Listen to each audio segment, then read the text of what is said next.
வணக்கம், welcome to info onboard channel Tamil. நீங்கள் சமீப காலத்தில் கிரிப்டோ கரன்சி அப்படின்றத பற்றி கேள்விப்பட்டிருப்பீங்க. கிரிப்டோ கரன்சி கூட பிளாக் செயின் அப்படின்ற ஒரு கான்செப்ட் இருக்குது.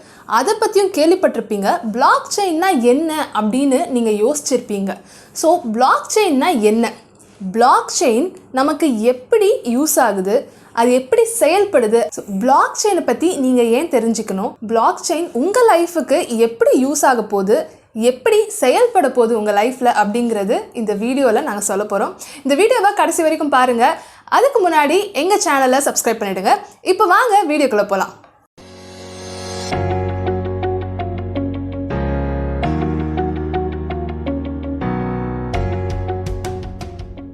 நம்ம லைஃப்பில் இப்போ மேக்ஸிமம் பே பண்ணுறது டிஜிட்டல் மூலமாக தான் இருக்குது. நம்ம கையில் கேஷ் வச்சு பே பண்ணுறது ரொம்ப குறைஞ்சிட்டே வருது.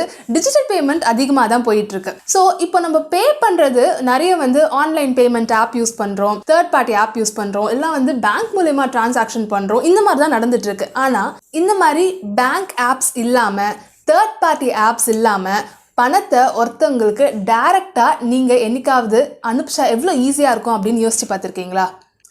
ஏன்னா இந்த மாதிரி ஆப் மூலமா நம்ம மணி ட்ரான்ஸ்ஃபர் பண்ணும்போது நமக்கு ஒரு பயம் இருக்கும். இப்போ நம்ம பெரிய அமௌண்ட் அனுப்புகிறோம் அப்படின்னா ஃபஸ்ட்டு லிமிட் பயம் இருக்கும். இவ்வளோ அமௌண்ட் இன்றைக்கி அனுப்ப முடியுமா அப்படின்ற ஒரு பயம் இருக்கும். நெக்ஸ்ட்டு நம்ம பேங்க் ட்ரான்ஸ்ஃபர் பண்ணும்போது அடிஷ்னல் சார்ஜஸ் போடுவாங்களே, அது வேற ஒரு செலவு அப்படின்ற ஒரு பயம் இருக்கும். அதுக்கப்புறம் இவ்வளோ பெரிய அமௌண்ட் அனுப்புகிறோமே, நடுவில் ஏதாவது சர்வர் எரர் வந்துட போகுது, நமக்கு டெபிட் ஆகிட்டு அவங்களுக்கு கிரெடிட் ஆகாமல் போயிட போகுது அப்படிங்கிற ஒரு பயம் இருக்கும். அப்புறம் முக்கியமாக நம்ம பணம் அனுப்பும்போது ஹேக்கர்ஸ் ஹேக் பண்ணிடுவாங்களோ அப்படின்ற ஒரு பயம் இருக்கும். பட் இதெல்லாம் இல்லாமல் எவ்வளோ ஈஸியாக ஒருத்தங்களுக்கு பணம் அனுப்பலாம் அப்படின்றத பற்றி நீங்கள் கண்டிப்பாக யோசிச்சிருப்பீங்க. இங்கே தான் பிளாக் செயின் அப்படின்ற கான்செப்ட் உள்ளே வருது. உங்கள் லைஃப்பில் பிளாக் செயின் எவ்வளோ பெரிய ஒரு சேஞ்ச் கொண்டு வரப்போகுது அப்படிங்கிறது இது மூலயமா நீங்கள் தெரிஞ்சுக்க போகிறீங்க. இந்த பிளாக் செயின் மூலயமா பணம் அனுப்பும்போது இப்போ நான் சொன்ன எதை பற்றியும் நீங்கள் கவலைப்பட வேணாம். சர்வர் ஃபெயிலியர் இருக்காது, அடிஷ்னல் சார்ஜஸ் இருக்காது, ஹேக்கர் பயம் இருக்காது, முக்கியமாக லிமிட் பிரச்சனை இருக்கவே இருக்காது. இதுதான் பிளாக் செயினோட மெயின் கான்செப்ட்.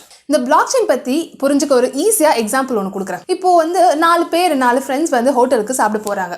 ஒருத்தர் மொத்தத்துக்கும் சேர்த்து பில் பே பண்ணுறாரு. அந்த ஒருத்தருக்கு மிச்சம் 3 பேர் நம்ம மிச்சம் 3 பேர் ஷேர் பண்ணி அவருக்கு செட்டில் பண்ணுறாங்க. இவங்க 3 பேரும் இப்போ பேங்க் ட்ரான்ஸ்ஃபர்லாம் பண்ணாமல் கிரிப்டோ கரன்சி மூலமா இவங்க செட்டில் பண்ண போகிறாங்க.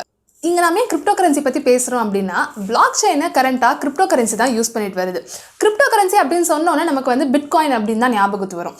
பிட்காயின் மாதிரியே நிறைய கிரிப்டோ கரன்சிஸ் யூஸ் பண்ணிட்டு இருக்காங்க. இங்கே நம்ம எத்திரியம் பற்றி தான் பார்க்க போகிறோம். ஸோ இந்த நான் சொன்னேன் 4 ஃப்ரெண்ட்ஸ் ஹோட்டல் போயிருக்காங்க அப்படின்ட்டு. அந்த மிச்சம் இருக்க 3 ஃப்ரெண்ட்ஸ் அந்த ஒருத்தருக்கு எத்திரியம் மூலயமா தான் அவங்க பில் அமௌண்ட்டை ஷேர் பண்ணிக்க போகிறாங்க.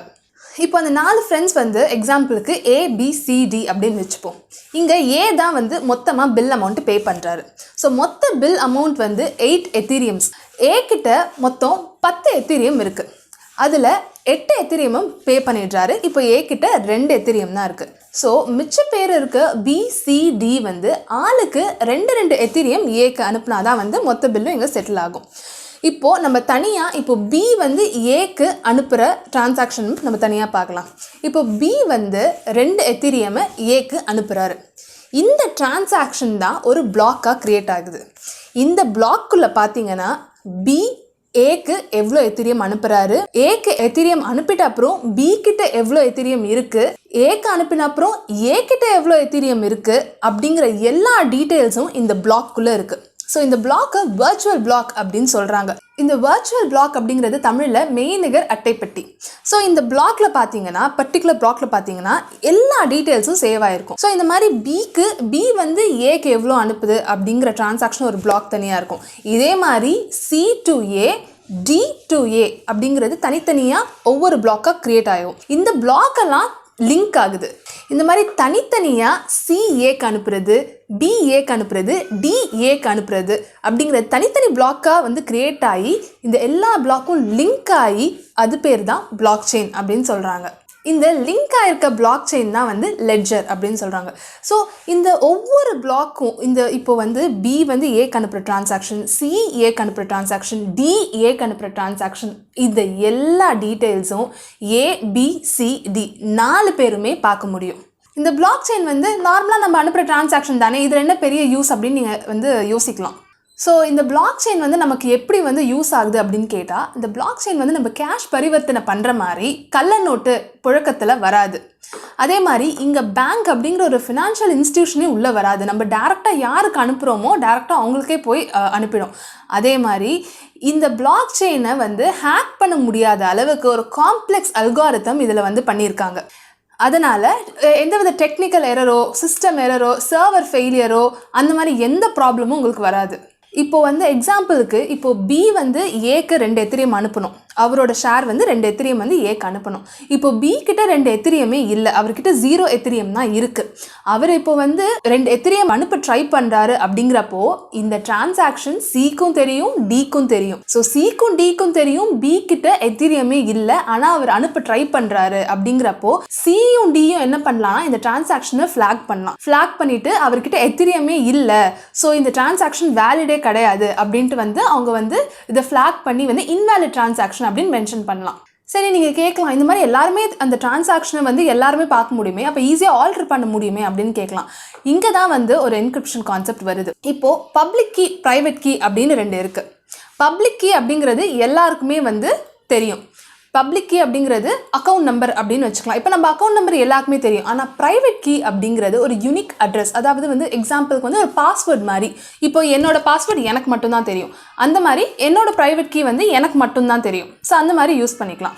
இப்போ ஃபார் எக்ஸாம்பிள் பி வந்து ஏக்கு அமௌண்ட் அனுப்புகிறாரு அப்படின்னா பி வந்து தனியாக அவரோட டிரான்சாக்ஷனை அவரோட ப்ரைவேட் கீ யூஸ் பண்ணி என்கிரிப்ட் பண்ணி, அதாவது இங்கே வந்து எல்லாமே டிஜிட்டல் தான், ஸோ அது டிஜிட்டலி சைன்டாக இருக்கும், என்கிரிப்ட் பண்ணி அது வந்து ஏக்கு அவர் அனுப்புகிறாரு.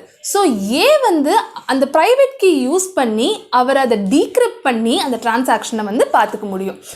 இந்த மாதிரி என்கிரிப்ஷன் இருக்கும்போது இங்கே நடுவில் எந்த ஹேக்கராலையும் ஆல்டர் பண்ண முடியாது. ஸோ இந்த மாதிரி ஒவ்வொரு கிரிப்டோ கரன்சியும் வந்து என்கிரிப்ட் பண்ணுறதுக்கு ஒரு அல்காரிதம் யூஸ் பண்ணுறாங்க. இங்கே எத்தீரியமை வந்து என்கிரிப்ட் பண்ணுற அல்காரிதம் பேர் ஈதர்ஷ். ஸோ அப்போ நீங்கள் வந்து யோசிக்கலாம், நம்ம ஃப்ரெண்ட்ஸ்குள்ளே இது மாதிரி வந்து எத்தீரியம் வந்து ட்ரான்சாக்ட் பண்ணிக்கலாமே. சும்மா நான் வந்து அவருக்கு 2 எத்தீரியம் அனுப்புகிறேன், என் ஃப்ரெண்டு வந்து சும்மா எனக்கு 2 எத்தீரியம் அனுப்புகிறாரு, அந்த மாதிரி நீங்கள் வந்து யோசிக்கலாம். ஆனால் அந்த மாதிரி பண்ண முடியாது. ஏன்னா இங்கே இருக்க ஒவ்வொரு டிரான்சாக்ஷனையும் வந்து வேலிடேட் பண்ணுறதுக்கு லட்சக்கணக்கான பேர் வந்து இது ஒரு வேலையாகவே வந்து செஞ்சிட்ருக்காங்க. இது பேர் தான் வந்து மைனிங். அதை பண்ணுறவங்க மைனர்ஸ். ஏன்னா உலகம் ஃபுல்லாக இந்த வந்து டிரான்சாக்ஷன் நடந்துகிட்ருக்கு. இப்போ நம்ம பண்ணுற டிஜிட்டல் பேமெண்ட் மாதிரியே உலகம் ஃபுல்லாக கிரிப்டோ கரன்சி மூலமா வந்து டிரான்சாக்ஷன் பண்ணிட்டே இருக்காங்க. ஸோ இந்த ஒவ்வொரு டிரான்சாக்ஷனையும் வேலிடேட் பண்ணி அதை ஒவ்வொரு பிளாக்லயா வந்து ஆட் பண்ணிட்டு வராங்க. இந்த வேலிடேட் பண்ணி அந்த பிளாக்ல ஆட் பண்றவங்க பேரு தான் வந்து மைனர்ஸ் அப்படின்னு சொல்றாங்க. ஸோ இதுல என்ன வேலிடேட் பண்றது எப்படி அப்படின்னா, இந்த மைனர்ஸோட வேலை என்னன்னா ஒவ்வொரு டிரான்சாக்ஷனையும் வந்து வேலிடேட் பண்ணணும். அது எப்படி வேலிடேட் பண்றாங்க அப்படின்னா வந்து இதில் நிறைய மேத்தமேட்டிக்கல் ப்ராப்ளம்ஸ் இருக்கு. அது ரொம்ப ஈஸி கிடையாது, அது ரொம்ப கஷ்டமான ரொம்ப காம்ப்ளெக்ஸ் மேத்தமேட்டிக்கல் ப்ராப்ளம்ஸை வந்து அவங்க சால்வ் பண்ணி இந்த டிரான்சாக்ஷனை வந்து வேலிடேட் பண்றாங்க. இந்த ப்ராப்ளம்ஸ் எல்லாம் சால்வ் பண்றதுக்கு தான் வந்து கிராஃபிக் கார்டு யூஸ் ஆகுது. ஸோ இவங்க வந்து அந்த கிராஃபிக் கார்டை யூஸ் பண்ணி தான் வந்து ப்ராப்ளம்ஸ் எல்லாமே, இந்த காம்ப்ளெக்ஸான ப்ராப்ளம்ஸ் எல்லாமே வந்து சால்வ் பண்றாங்க. ஸோ அதனால தான் வந்து கிராஃபிக் கார்டோட ப்ரைஸும் வந்து இப்போ அதிகமாயிட்டே இருக்கு. ஒரு டிரான்சாக்ஷனை வந்து ஒருத்தர் மட்டும் வேலிடேட் பண்ண மாட்டாங்க, லட்சக்கணக்கான மைனர்ஸ் வந்து ஒரு டிரான்சாக்ஷனை வந்து வேலிடேட் பண்ணுறாங்க. அதில் யார் ஃபஸ்ட்டு அந்த பிளாக்ல இருக்க டிரான்சாக்ஷன்ஸ்லாம் வேலிடேட் பண்ணி அந்த பிளாக் செயினில் ஆட் பண்ணுறாங்களோ அவங்களுக்கு ரிவார்டாக வந்து ஒரு சில எத்தீரியம்ஸ் வந்து அவங்களுக்கு கொடுக்கப்படுது. ஸோ இந்த வேலிடேட் பண்ணுறது இதுக்கு பேர் தான் வந்து ப்ரூஃப் ஆஃப் ஒர்க் அப்படின்னு சொல்கிறாங்க. அண்ட் இதை ஏன் ஹேக்கர்ஸால் வந்து ஹேக் பண்ண முடியாது அப்படின்னா, இப்போ ஃபார் எக்ஸாம்பிள் ஒரு டிரான்சாக்ஷனை வந்து 1000 பேர் வேலிடேட் பண்ணுறாங்க அப்படின்னா அதில் வந்து ஒரு மெஜாரிட்டி அப்படின்னு பார்த்தா வந்து 501 மைனர்ஸ் வந்து அதை வந்து ஓகே அந்த டிரான்சாக்ஷன் வந்து கரெக்டு அப்படின்னு வந்து ஃப்ளாக் பண்ணிடுறாங்க. ஸோ அந்த டிரான்சாக்ஷன் இப்போ வேலிட் ஆகிடுது. இப்போ ஒரு ஹேக்கர் என்ன பண்ணணும், அதை ஆல்டர் பண்ணணும் அப்படின்னா அந்த 500 வேலிடேஷனையும் வந்து மீறி அவர் வந்து ஆல்டர் பண்ணணும். அந்த 500 மைனஸ் பண்ண வேலிடேஷனை ஆல்டர் பண்ணி வந்து அதை ஹேக் பண்ணணும். ஸோ அது வந்து ப்ராக்டிக்கலாக பார்த்தா வந்து ரொம்ப கஷ்டம் அந்த ஹேக்கருக்கு. அதனால தான் கிரிப்டோ கரன்சி மூலமா டிரான்சாக்ஷன் பண்ணுறது சேஃப் அப்படின்னு நீங்கள் சொல்கிறாங்க. சரி, இதெல்லாம் பற்றி நான் ஏன் இப்போ தெரிஞ்சுக்கணும் அப்படின்னு நீங்கள் கேட்கலாம். இப்போ இன்டர்நெட் வந்து எப்படி நம்ம வாழ்க்கையே வந்து திருப்பி போட்ட மாதிரி வந்து இப்போ இந்த ஆன்லைன் பேமெண்ட் மூலமா பேங்க் மூலமா ட்ரான்ஸ்ஃபர் பண்ணுறது, கேஷ் மூலமா ட்ரான்ஸ்ஃபர் பண்ணுறது, இதுல இருந்ததெல்லாம் ஒரு சேஞ்ச் தான் இந்த பிளாக் செயின். ஸோ இந்த பிளாக் செயின் வந்து இந்த மாதிரி டிரான்சாக்ஷனுக்கு யூஸ் ஆகிறது மட்டும் இல்லாமல் நம்ம மெத்தட் ஆஃப் லைஃபாகவும் ஃப்யூச்சரில் இருக்கலாம். நம்ம எல்லாத்துக்குமே வந்து இதை யூஸ் பண்ணியே வந்து வாழலாம் அப்படின்னு சொல்கிறாங்க. இன்ஃபேக்ட் இந்தியாவில் இருக்க ஒரு லீடிங் பேங்கிங் செக்டாரே வந்து என்ன சொல்கிறாங்கன்னா, இந்தியாவில் 10 இயர்ஸ்க்கு அப்புறம் பிளாக் செயின் கொண்டு வரப்படும், இந்தியாவில் நடக்கிற டிரான்சாக்ஷன்ஸ் எல்லாமே வந்து பிளாக் செயின் மூலியமாக நடக்கலாம் அப்படின்னு வந்து சொல்லியிருக்காங்க. ஸோ நம்ம ஃப்யூச்சரில் வந்து நம்ம லைஃப்பில் வந்து பிளாக் செயின் வந்து ஒரு பார்ட்டாக இருக்கலாம் அப்படின்றது வந்து எல்லாரும் எக்ஸ்பெக்ட் பண்ணுறாங்க. ஸோ இப்போ உங்களுக்கு வந்து பிளாக் செயின் பற்றி வந்து ஒரு ஐடியா கிடச்சிருக்கும். பிளாக் செயின்னா என்ன, இது எப்படி யூஸ் பண்ணுறாங்க, மைனிங்னா என்ன அப்படிங்கிறது ஒரு ஐடியா கிடச்சிருக்கும். இதை பற்றி இன்னும் டீட்டெயிலாக தெரிஞ்சுக்கணும் அப்படின்னா வந்து கமெண்ட் செக்ஷனில் வந்து நீங்கள் உங்கள் கமெண்ட்ஸை போஸ்ட் பண்ணுங்கள். இந்த வீடியோ உங்களுக்கு பிடிச்சிருந்தா லைக் பண்ணுங்கள், ஷேர் பண்ணுங்கள், அண்ட் எங்கள் சேனலுக்கு மறக்காமல் சப்ஸ்கிரைப் பண்ணுறேங்க. நன்றி.